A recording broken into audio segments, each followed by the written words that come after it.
खुशी का है ये पल, सजी है कहकशां सितारों का जहां।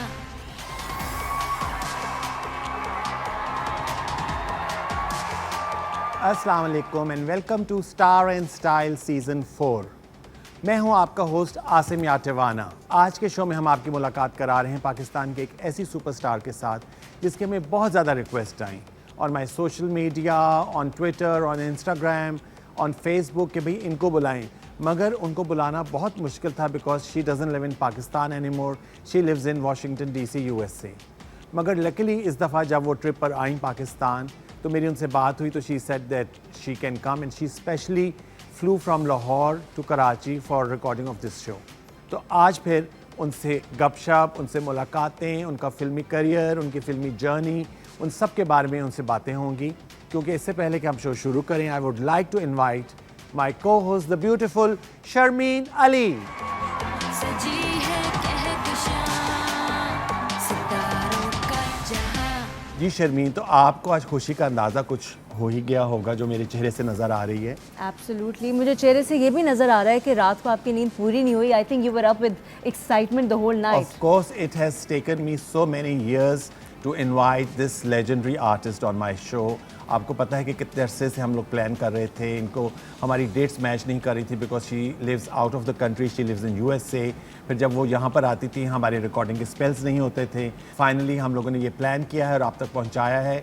और ये पिछले 3 सालों में एक बात जो मैंने आपकी रियलाइज़ की है वो ये है कि if you set your heart on something और समवन, तो फिर ऐसा हो ही नहीं सकता कि वो किसी ना किसी तरीके से आप अरेंज करके that you don't make it happen. Of course. So finally you made it happen for yourself, for us, for the entire show and for our audience who been waiting eagerly. Of course. So आपको ज़्यादा wait नहीं कराते, let's invite the legendary artist, the superstar, the phenomenal Reema Khan.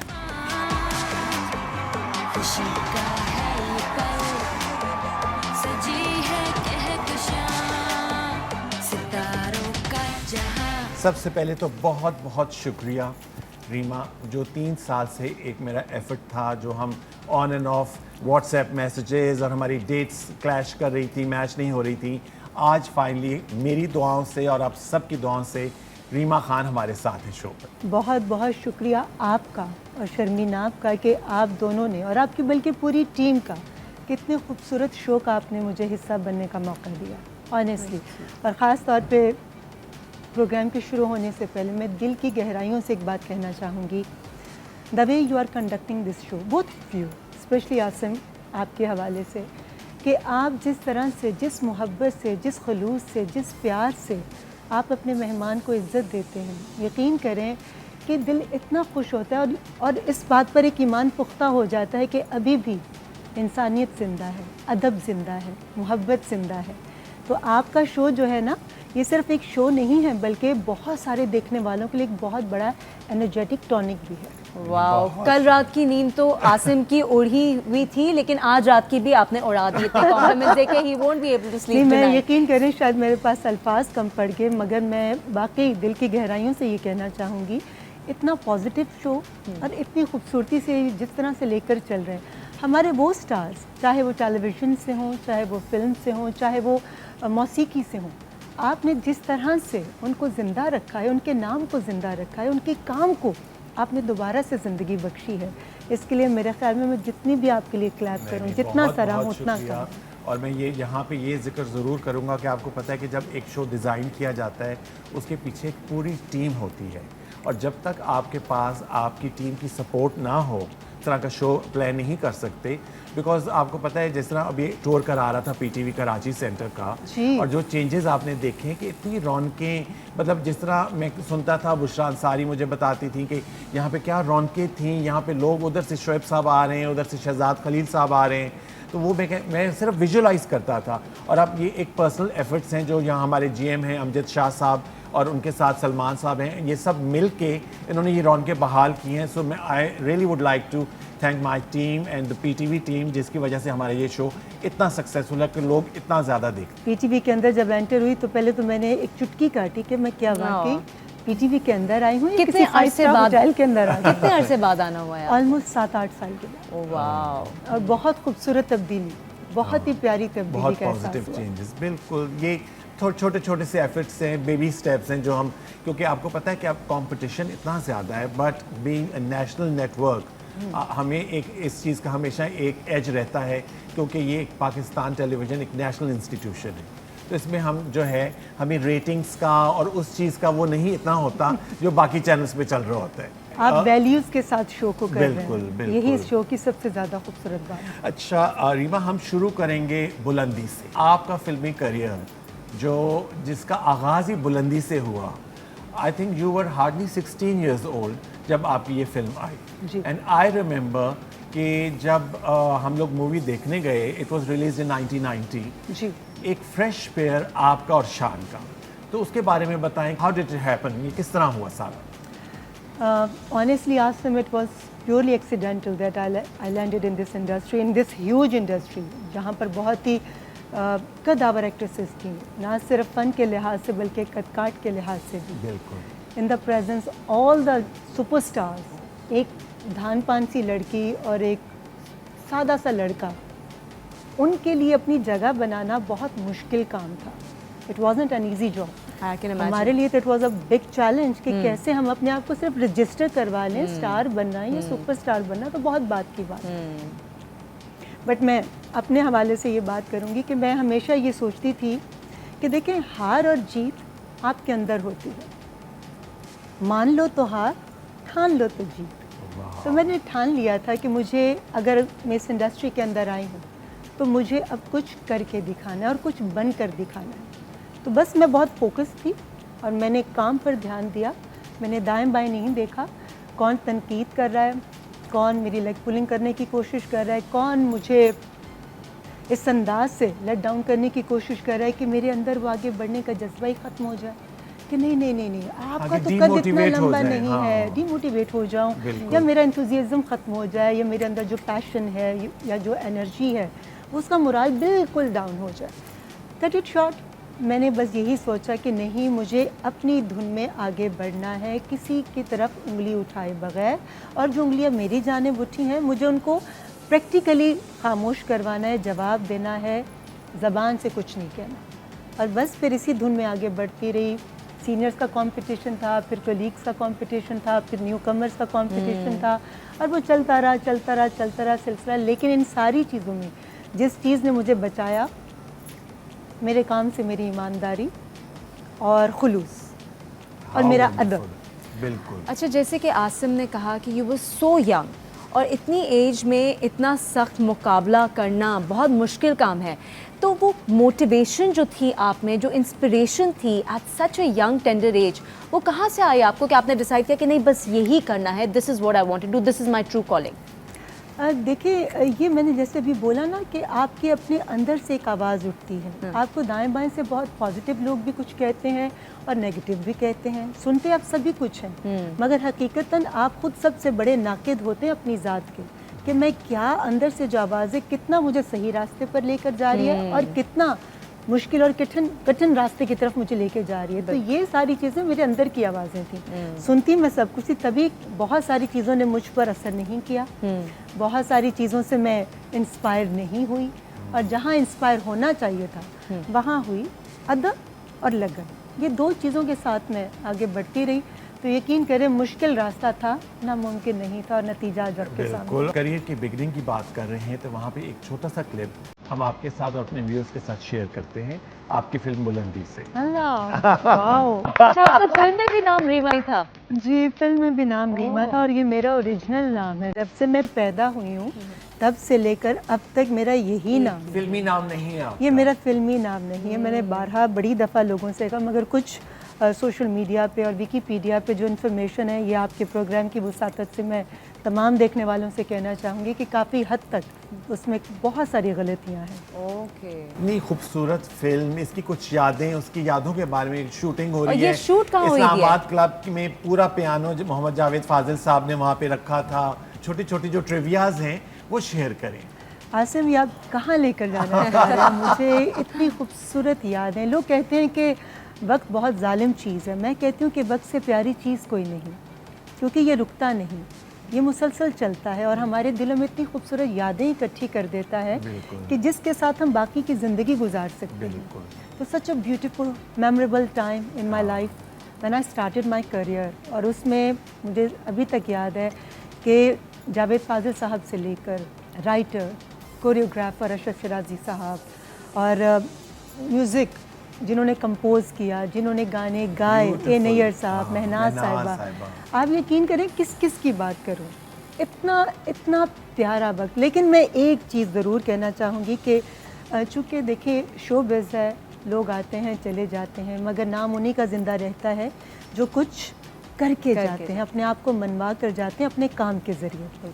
तो वो जो मुश्किल वक्त हमने काटा था ना, मैं एक बात कहना चाहूँगी, मेरा और शान का एक क्लोज़अप शॉट था जिसमें सिर्फ हमने आना है फ्रेम में, एक दूसरे को देखना है और फ्रेम आउट होना है। इस एक शॉट के लिए जावेद फ़ाज़िल साहब ने हमें अर्ली इन द मॉर्निंग, सुबह 5:30 से 6 बजे हमारी बेकअप कॉल थी। उसके बाद मुझे याद है, I still remember the name, Rana साहब थे मेकअप आर्टिस्ट, उनके सामने मैं बिल्कुल बुत की तरह बैठ गई और पता नहीं, मुझे अभी तक नहीं याद कि कितने सारे पेंट उन्होंने मेरे मुंह पर लगाए थे, जिससे मुझे लगता था कि मैं मुस्कुराऊंगी तो पता नहीं कितने क्रैक्स पड़ जाएंगे। ओह गॉड, उस वक्त का वो एक मेकअप का स्टाइल था।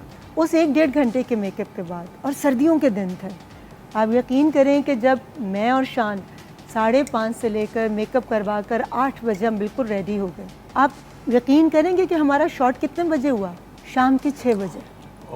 शिफ्ट ख़त्म होने से सिर्फ 15-20 मिनट पहले। ओह माय गॉड, सारा दिन ऑलमोस्ट 11 घंटे हमें फ्लोर पर बिठाया गया सेट पर, और बाद में आंखों में हम दोनों के आंसू थे, मगर हमारी ज़रूरत नहीं थी क्योंकि जावेद फ़ाज़िल साहब एक बिल्कुल मैथमेटिक्स के जो टीचर्स होते हैं ना, बड़े सख्त किस्म के, उस तरह के थे। मेरी हिम्मत तो नहीं, मगर नीलो आंटी ने, मुझे याद, शान की अम्मी ने, हमारी बहुत बड़ी, बहुत बड़ा नाम हमारी इंडस्ट्री का, उन्होंने जावेद फ़ाज़िल साहब से कहा कि जावेद भाई, बच्चों को सारा दिन आपने 11 घंटे सर्दी में बिठाए रखा सिर्फ एक शॉट के लिए।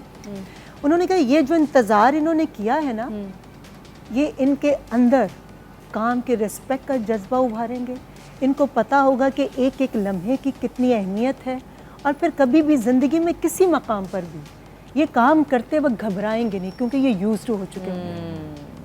और फिर स्कॉचिंग सन, गर्मी के बीच में कितने कितने घंटे जब रिफ्लेक्टर्स होते थे। बिल्कुल। हमारे पास इस तरह की वैनिटी वैन्स नहीं होती थी कि हम लोग अभी शॉट दिया और अंदर जाकर बैठ गए। मलमल के कपड़े होते थे, बर्फ़ के बीच में रखकर पसीना खुश करते थे और फिर धूप में जाकर शॉट देते थे, और 8-8 घंटे की शिफ्ट। तो उसके बाद ये नाम और ये मकाम देखें, रीमा और शान ये एक दिन में नहीं बने। बुलंदी से आगाज़ ज़रूर था, लेकिन उस बुलंदी को कायम रखना और अच्छे इमेज को साथ लेकर चलना, it was a very big challenge, and still it's a challenge for both of us. नहीं, बहुत बड़ा चैलेंज है। इसके साथ ही we'll take a first break in conversation with the superstar of Pakistan Reema Khan. एक छोटी सी ब्रेक, और ब्रेक के उस तरफ कुछ और बातें, कुछ म्यूजिक और कुछ गपशप। We'll take a short break. सजी है कहकशां सितारों का जहां। तो आप जब लोगों की दस्तरस में आ जाएंगे, आप सोते, उठते, बैठते, खाते, पीते, विद मेकअप, विदाउट मेकअप, सीधा मुंह करके, टेढ़ा मुंह करके, हर अंदाज से आप लोगों को उनके घर बैठे एंटरटेन कर रहे हैं, तो मुझे बताएं वो आपको देखने के लिए थिएटर में क्यों पैसे?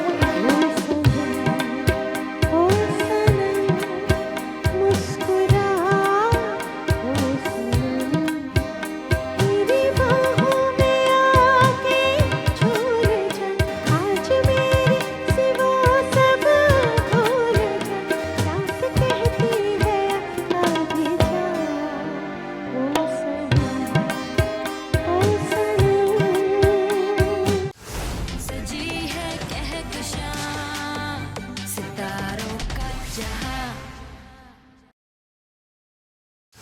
सजी है कहकशां सितारों का जहां।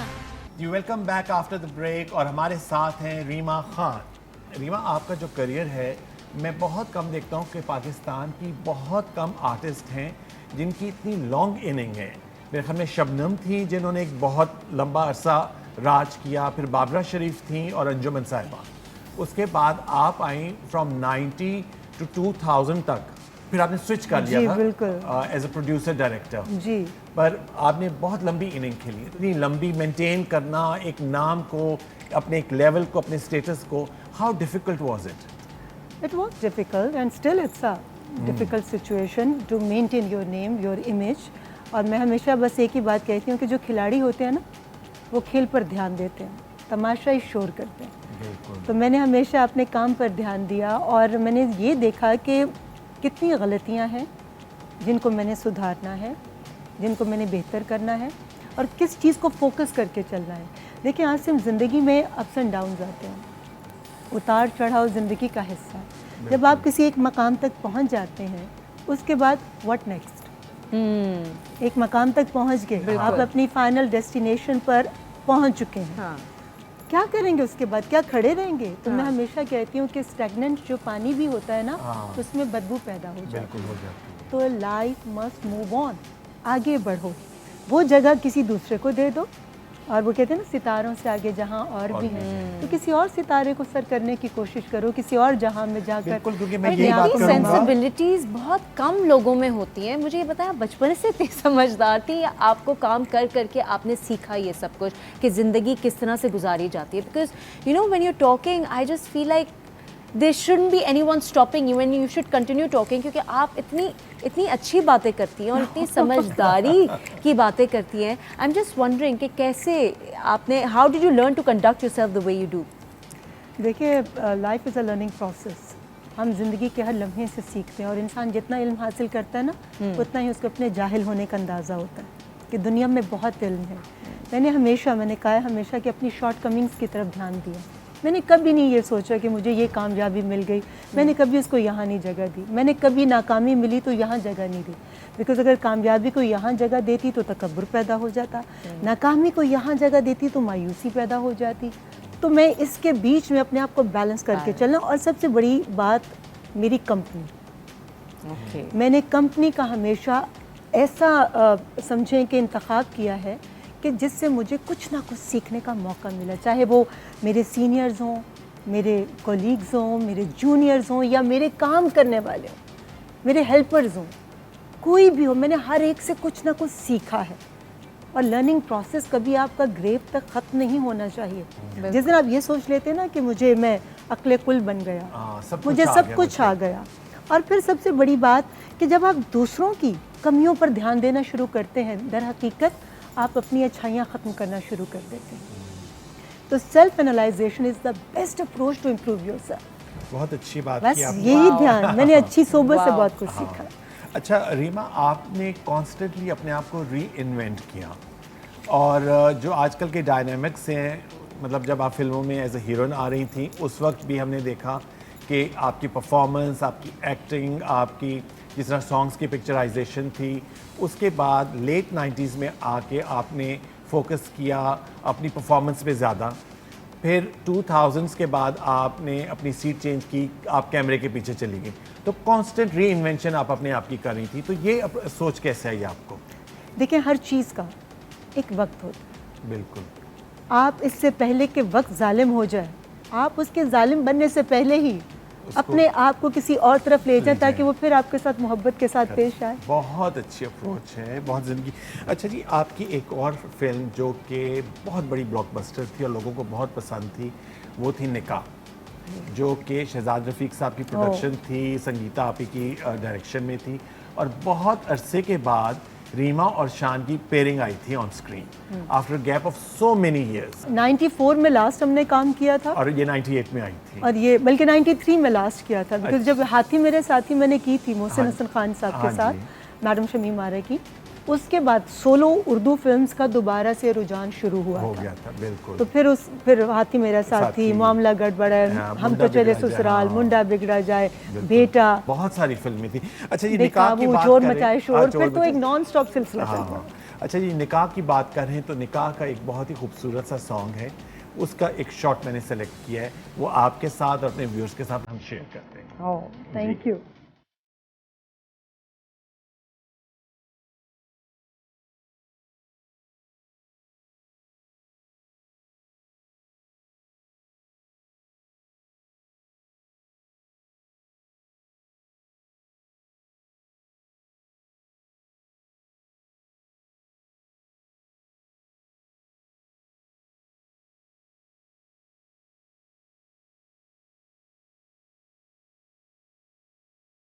Wow, what a beautiful song. इस फिल्म के सारे गाने बहुत आप नोट कीजिएगा कि उस वक्त का जो म्यूज़िक है, कॉम्पोजिशन है, जो उसकी पोइट्री है और जिस तरह से सिंगर्स ने उसको गाया है, क्या अभी इतने अरसे के बाद भी आप सुनते हैं तो दिल पर उसका एक इम्पैक्ट पड़ता है। Still so relevant. हाँ, वेरी रेलेवेंट। आपके कानों को अच्छा लगता है, आपको एक अजीब सा लतीफ़ सा एहसास होता है। तो this is the beauty of hard work जो सब ने किया। ये किसी ये नहीं कि रीमा शान स्क्रीन के सामने आ रहे हैं तो सिर्फ वही मेहनत कर रहे हैं। रीमा शान को प्रेजेंट करने के लिए ऑन बिग स्क्रीन पीछे कितने लोगों की एफर्ट होती थी।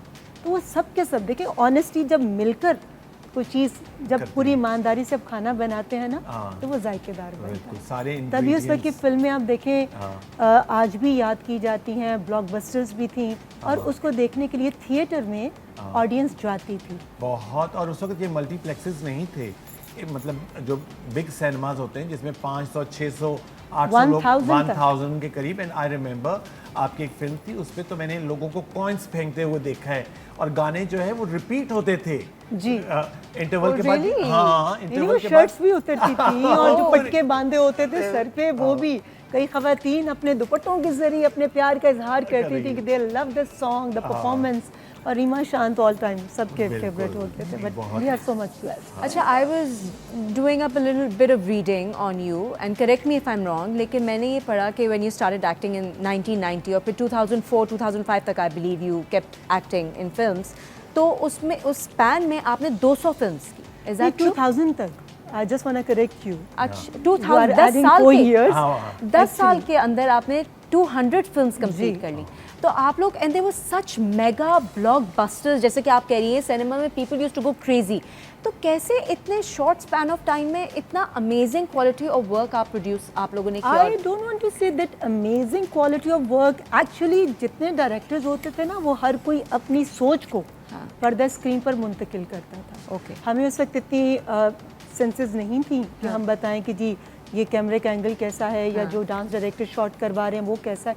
मुझे लगता है हर कोई उस वक्त में अपने अपने अंदाज से काम करता था। जैसे ग्रेड्स होते हैं ना, A grade, B grade, C grade, right. इसी तरह प्रोडक्शंस भी होती हैं, इसी तरह काम करने का तरीकाकार भी होता है। तो हम जब कुछ ए ग्रेड फिल्में भी करते थे जिनमें स्टोरी होती थी, परफॉर्मेंसेज होती थी, कुछ बी ग्रेड भी होती थी, कुछ सी ग्रेड भी होती थी। Because when you started your career at that time you prefer quantity over quality, but एक सर्टन टाइम पर आकर you always think about it that where I am doing something wrong, अच्छा, then you prefer quality Quality. Over quantity.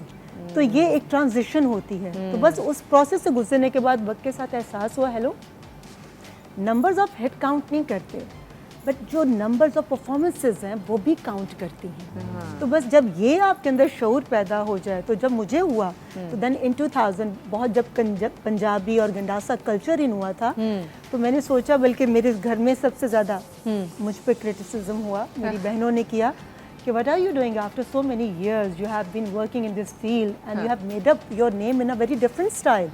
You have your own individuality because of your presence, because of your structure. बिल्कुल। So what are you doing? मैं काम को बुरा नहीं कहती, मैं किसी भी काम को बुरा नहीं कहती। जो लोग ये आकर कहते हैं ना कि वो बुरी फिल्म थी, फिल्म कोई बुरी नहीं होती। जो बना रहा है उसकी अपनी सोच है, आप किसी की सोच को बुरा कैसे कह सकते हैं? हो सकता है जिनके लिए बना रहा है उनके लिए वो बेस्ट हो। बिल्कुल हर तरह की ऑडियंस होती है ना, बिल्कुल सही। हर तरह के लोग बोलने वाले होते हैं। Absolutely. तो हमारे 4 सूबे, चारों सूबों के देखने वाले भी अपने अपने अंदाज के, अपना अपना कल्चर, अपना अपना स्टाइल, अपना अपना पॉइंट ऑफ व्यू। तो उन चारों सूबों के जो डायरेक्टर्स अगर फिल्म्स बना रहे हैं तो वो अपनी ऑडियंस को कैप्चर करने की कोशिश करें, उनको कैटर करने की कोशिश करें। तो ये तनकीद बराए तनकीद नहीं होना चाहिए। जो लोग आज इतने सालों बाद भी करते हैं, मैं हर रीजन के आर्टिस्टों की इज्जत करती थी, उनका अपना तरीका करे, क्योंकि उनके देखने वाली ऑडियंस डिफरेंट है। बिल्कुल। हम सबको एक ही प्लेट पर इकट्ठा करके एकदम उनको अदालत में खड़ा कर देते हैं। आपने ऐसी फिल्में क्यों की, शान साहब आपने गंडासा क्यों पकड़ा, रीमा जी आपने ये वाली फिल्म क्यों की थी। तो ये आई थिंक कि ये ऐसा नहीं होना चाहिए, क्योंकि उस वक्त इतना कंपटीशन था। एंड बहुत माजरत के साथ काम अब भी बहुत अच्छा, मगर अब कंपटीशन नहीं है। बिल्कुल। अब नहीं है। हमारे वक्त में प्रोड्यूसर्स लाइन में बैठे होते थे हमारी डेट्स के लिए। इस वक्त आर्टिस्ट वेट कर रहे होते हैं कि कोई हमें offer किसी आए। तरह सही बात है, you're right. Exactly. ऑफर आ जाए और या हम अपनी इन्वेस्टमेंट कहाँ कहाँ करें। करें। और दूसरी बात ये है कि अब जो आजकल की फिल्म्स बनती हैं उनमें फिल्म से ज़्यादा ड्रामे का गुमा होता है, बिकॉज वो लगता है कि जो टीवी का ड्रामा है आप वही लोग टीवी पे भी देखते हैं, वही फिल्म। और जो आपका एक लॉलीवुड का दौर था उसमें यू पीपल वर इनएक्सेसिबल, हमें सिर्फ मैगजीन्स में और उसमें इंटरव्यूज़ में नज़र आते थे आप लोग, आपका कोई ड्रामा नहीं चलता था, आप लोग कहीं की ये इंस्टाग्राम और सोशल मीडिया नहीं था, तो हम लोग बड़ा तजस्सुस होता था कि रीमा Approachable कहाँ नहीं रहती थे। है, कहाँ होती है, इनके क्या लाइफस्टाइल है, किनसे मिलना है, एक बड़ी एक इंक्विजिटिव एक मिस्ट्री होती थी। बहुत प्यारी बात आपने अभी की। देखें, एक स्टार होता है ना, स्टार को आप देखते हैं, उसकी चमक को देखते हैं। हाँ। अगर स्टार को आप छू लें और स्टार बिल्कुल यहाँ आ जाए और उसके अंदर जितने भी सीक्रेट्स हैं आपको वो पता चल जाए, तो फिर then you don't have any kind of attraction, आपको अट्रैक्शन नहीं रहती। तो मुझे होता है कि हर दौर की हर चीज़ अपनी अपनी जगह अहमियत रखती है, उसकी खूबसूरती होती है, उसकी इम्पोर्टेंस भी होती है। मैं तनकीद बराए तनकीद नहीं करती। I am a very optimistic person and I अल्हम्दुलिल्लाह I don't have any pessimistic approach towards anything. मुझे नेगेटिविटी फैलानी अच्छी नहीं लगती, मुझे नेगेटिव बात करनी अच्छी नहीं लगती, मुझे किसी के लिए नेगेटिव कहना अच्छा नहीं लगता। मगर एक बात मैं ज़रूर कहना चाहूँगी कि देखें, आप स्टार हैं, आप जब अपनी अहमियत खुद अपने लिए नहीं बनाएंगे तो दूसरा आपको अहमियत नहीं देगा। बिल्कुल। सबसे पहले खुद अपनी इज्जत करना सीखें। जब आप अपनी इज्जत करेंगे, और हम अपनी इज्जत कैसे करते हैं, हम अपनी वैल्यूज़ को बताते हैं कि हम क्या डिज़र्व करते हैं, ख़ुद को इज्जत देकर। आप अपने लिबास से हो, आपकी गुफ्तगू से हो, आपके किरदार से हो, आपकी पर्सनल एक्टिविटी से हो, आपके रिलेशनशिप से हो, इन तमाम चीज़ों के ज़रिए आप अपने देखने वालों को अपनी वैल्यूज़ बताते हैं कि मैं किस वैल्यू वाला बंदा हूँ या बंदी हूँ। उसके बाद आप जब लोग आपसे मिलते हैं ना, तो उनके माइंड में होता है हमें इस बंदे से या इस बंदी से कैसे बात करनी है। बात करनी है, तो बिल्कुल। आप जब लोगों की दस्तरस में आ जाएंगे, आप सोते उठते बैठते खाते पीते, विद मेकअप विदाउट मेकअप, सीधा मुंह करके टेढ़ा मुंह करके, हर अंदाज से आप लोगों को उनके घर बैठे एंटरटेन कर रहे हैं, तो मुझे बताएं वो आपको देखने के लिए थिएटर में क्यों पैसे। तो वो इंट्रीग तो खत्म हो गई ना। हाँ बिल्कुल। चलिए इसके साथ we'll take our next break. Break के बाद आ रहे हैं in conversation with the legendary Reema Khan. We'll take a short break. है कहकशां सितारों का जहां। और इसको पिक्चराइज करवाते वक्त मुझे याद है कि मुझे बुखार भी था और इतनी बड़ी मैंने हील पहनी हुई थी।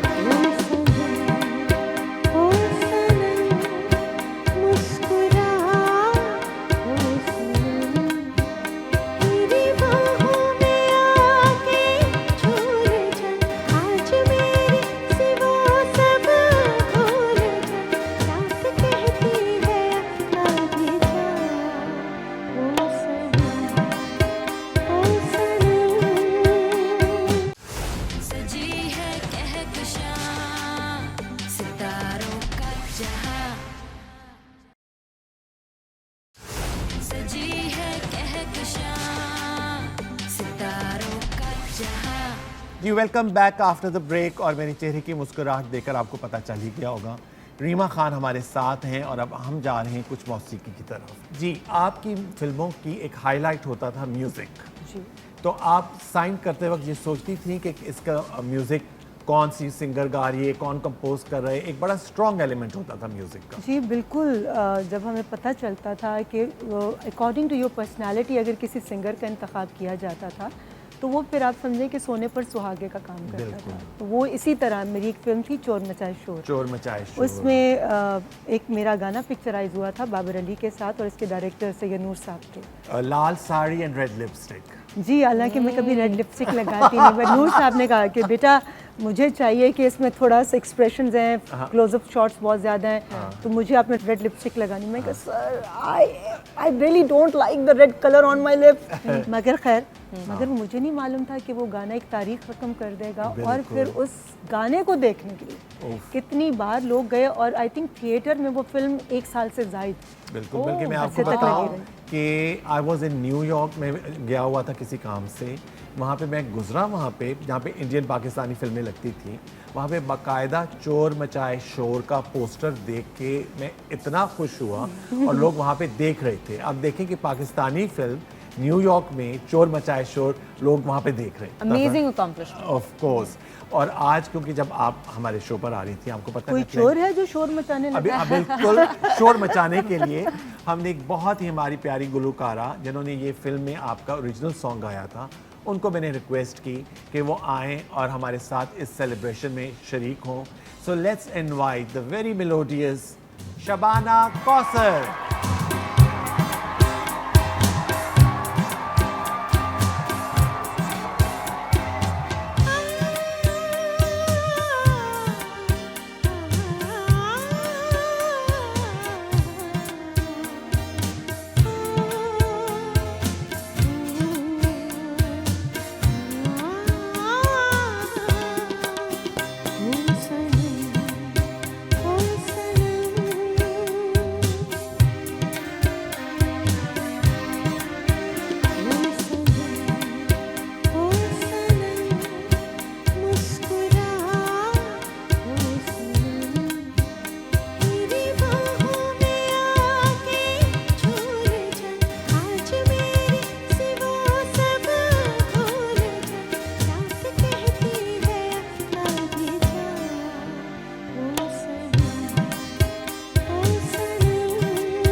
बहुत सुहाना, आपकी हमेशा से आवाज़ इतनी खूबसूरत रही है माशाल्लाह। ऑनेस्टली आपने इतनी प्यारी ट्रीट दी है ना मुझे। Thank you Assam.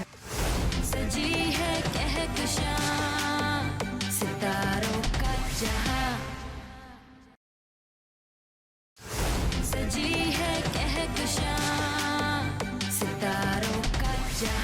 Ji welcome back after the break. और ब्रेक से पहले क्या fabulous song, we must clap for Shabana.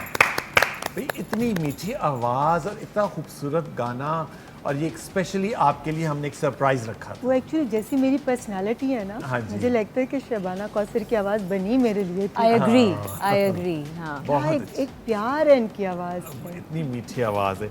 अच्छा जी, अब आपकी फिल्मों की हम बात कर रहे थे, तो एक और फिल्म है, उसका क्लिप आपको दिखाते हैं, उसके बारे में फिर हम बात करेंगे आपसे। अच्छा। हाँ जी, चलें जी।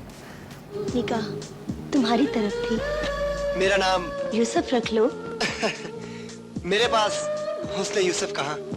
आईना नहीं देखते, मैं आईना देखता हूँ, आईना मुझे देखता है। मैं गलतफहमी का शिकार नहीं होता। तन भी जले मन भी जले, जज्बात पे कोई बस ना चले, लग जा सनम मेरे गले, कहता है मौसम जवां, ओ जाने जा, ओ जाने जा। ये मुझे आई स्टिल रिमेंबर, अल्ताफ़ साहब इसके डायरेक्टर थे, निगाह जी इसके डांस डायरेक्टर थे, और इसको पिक्चराइज करवाते वक्त मुझे याद है कि मुझे बुखार भी था और इतनी बड़ी मैंने हील पहनी हुई थी। तो मुझे अभी तक याद है, just to maintain the mommy's height. हाँ। मोमी माशाल्लाह हाँ। 6'1" है, हाँ जी। तो उनकी हाइट को मेंटेन करने के लिए उस हील के साथ जो मैं इतनी तेजी से, और पहाड़ के ऊपर, और पहाड़ के ऊपर, तो वो मुझे एक पागल अभी सी तक- लड़की ये फिल्म एक थी। पागल सी लड़की, बहुत ये- चैलेंजिंग रोल था। और ये जो है, ये आपकी चंद फेवरेट फिल्म्स में से है। बिल्कुल, इसमें मेरे लिए एक बहुत ही चैलेंजिंग रोल था। ओके। और उसको पिक्चराइज करवाने के लिए जितनी हमने, सब ने, पूरी टीम ने मेहनत की थी। अच्छा, अच्छा Reema, this is completely off topic what I am about to ask you, लेकिन आपका इतना amazing body of work, and then you ruled over the Pakistani film industry for so many years. Really? You know, such a glamorous lifestyle, and you were, you know, everybody was crazy about you. आप जहाँ जाती थी आपको, और उसके बाद you completely switched to a different life altogether. You left Pakistan, you moved abroad, and for a good number of years we did not get to see you on television screen, क्योंकि आप अपना जो आपने नई ज़िंदगी, जो different एक track start किया था, आप उस पर solely फोकस थी। तो वो चेंज कैसा था आपके लिए टू अडेप्ट टू? आपकी ज़िंदगी एक फ़िल्म है, आप उसमें रोल्स प्ले करते हैं। एक ये है जिसको हम शोबिस की इंडस्ट्री फिल्म कहते हैं, जिसमें फिल्में बनती हैं, पर्दा स्क्रीन पर चलती हैं, उसमें हर तरह के किरदार किए थे। फिर मैंने सोचा कि रियलिटी की जो फिल्म है, हाँ। उसमें भी कुछ किरदार करने चाहिए, बिल्कुल। और वो सबसे चैलेंजिंग फिल्म थी। उसका हिट होना बहुत ज़रूरी होता है, उसमें फ्लॉप होने की गुंजाइश होती है, लेकिन आपने उस एक गुंजाइश की तरफ जाने नहीं देना ऑडियंस को। और वो फिल्म में जो कैरेक्टर था मेरा, वो था बीवी का, बहू का, माँ का। तो ये रोल्स मैंने नहीं किए थे।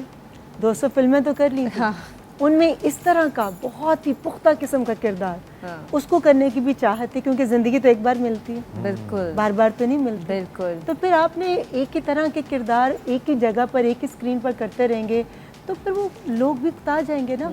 इससे पहले कि लोग उकता जाएं, आप अपने आप को स्विच कर लीजिए। अपने फैंस का भी ख्याल रखना, अपने घर का भी ख्याल रखना।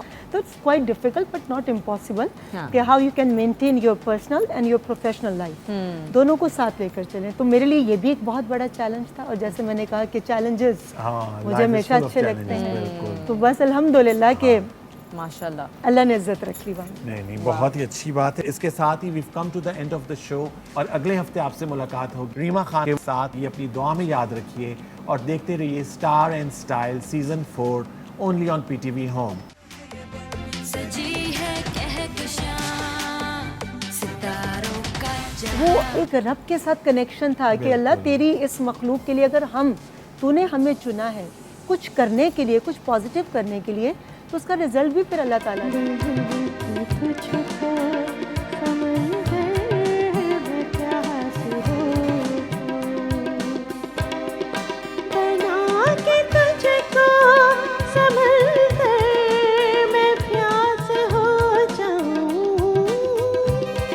करवाने वाली ज़ात अल्लाह की है। आपको आप वसीला लोगों बनाया को गया। बताएं मत, बिल्कुल। आप लोगों को ये चीज़ें मत दिखाएं। ये चीज़ें मुझे लगता है कि थोड़ी पसे overboard पर्दा हो जाती होनी है, चाहिए। हाँ। और बाकी जो चीज़ें हैं, जो इंटरनेशनल हमारी हाँ, चैरिटीज़ हैं, बिल्कुल। जिनके लिए हम बाहर भी काम कर बहुत रहे चैरिटी का काम करते हैं, वो बेशक आप बता दें, लेकिन अब किसी की इज्जत नफ्स के ऊपर ना इस तरह करें, का बात न बिल्कुल। करें। फैशन के है रंग, सब है मेरे संग, क्यों ना हो मेहरबान सितारों का जहां, चाहे जो नजर उसकी हो कदर, लबों पर